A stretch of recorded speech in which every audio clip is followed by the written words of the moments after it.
Welcome to Gazette Weekly Wrap Up, your go-to source for the top news stories from across our community. I'm Dylan Kroll, bringing you the latest from our weekly paper. From major developments to local events, business highlights, sports, and more, we've got you covered. Now let's jump into this week's biggest headlines. We begin with stories making an impact across the entire county. First up, Governor Mike DeWine vetoed a provision in the state budget bill that would have repealed the 2% bed tax funding that Ashtabula County Convention Facilities Authority, according to a press release issued Monday, June 30th. The line item added Senator Sandra O'Brien, without public hearings, mirrored a failed bill from earlier this year and would have solely affected Ashtabula County.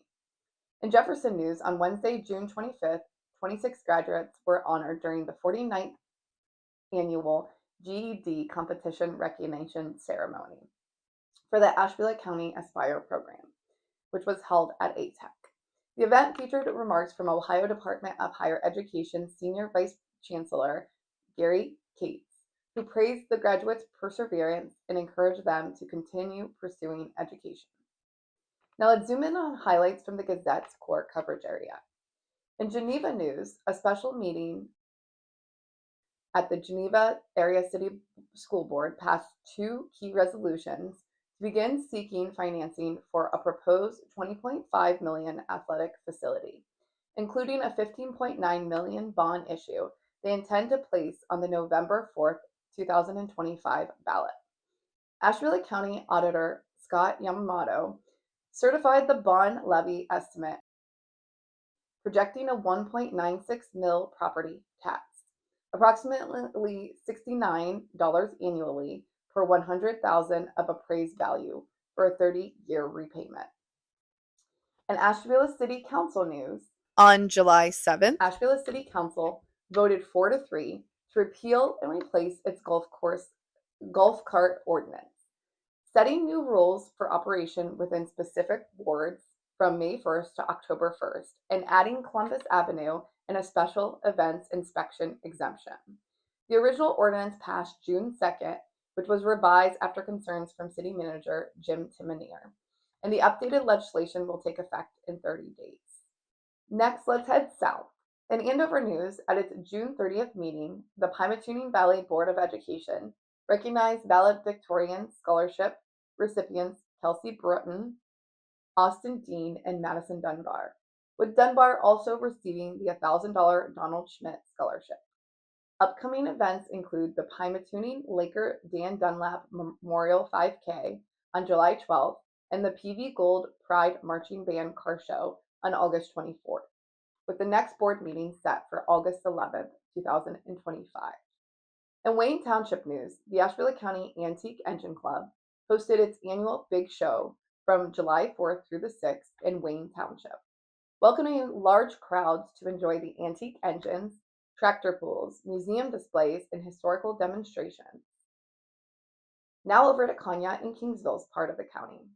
In Conneaut news, the 145th annual 4th of July celebration in Conneaut, now known as the Red, White, and Boom over the Lake Erie Festival, was held July 4th through the 6th in Lakeview Park, featuring live music, food vendors, a parade, and fireworks.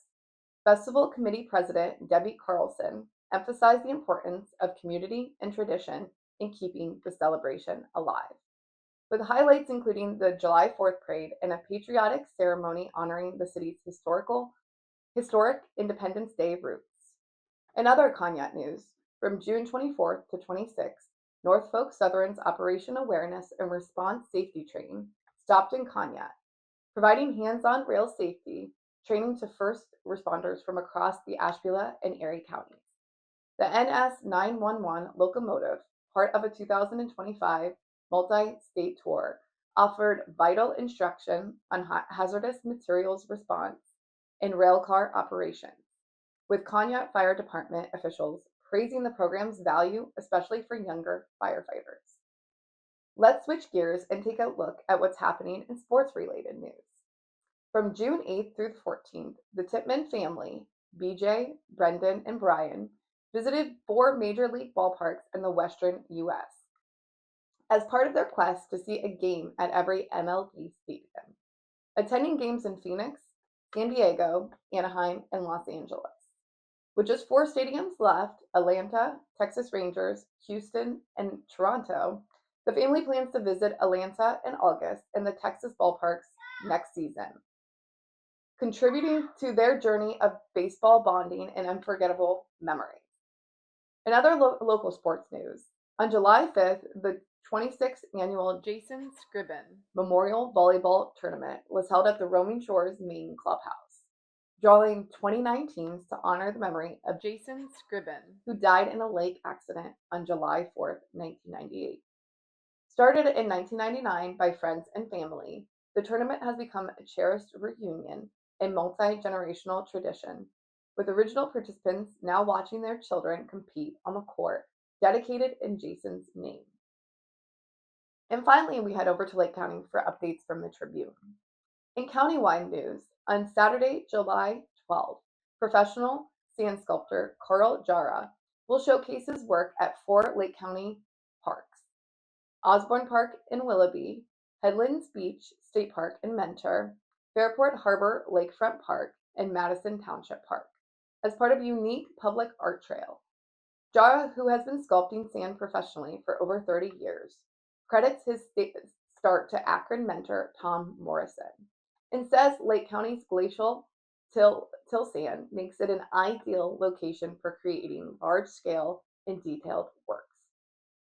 In Painesville news, on June 30th, 2025, Governor Mike DeWine used his line item veto to strike 4 major property tax reform measures from Ohio's biennial budget, including provisions allowing the county's budget commissioners to adjust school levies and restrict district carryover balances. That's it for this week's edition of the Gazette Weekly Wrap Up. For more in-depth coverage, visit us online at gazettenews.com or follow us on Facebook by searching Gazette News. Or you can find us on Instagram at Gazette News Ohio. Don't forget, you can subscribe online or pick up a copy of the Gazette or the Tribune to stay informed. Thanks for making us your trusted news source here in Ashtabula and Lake County. See you next time.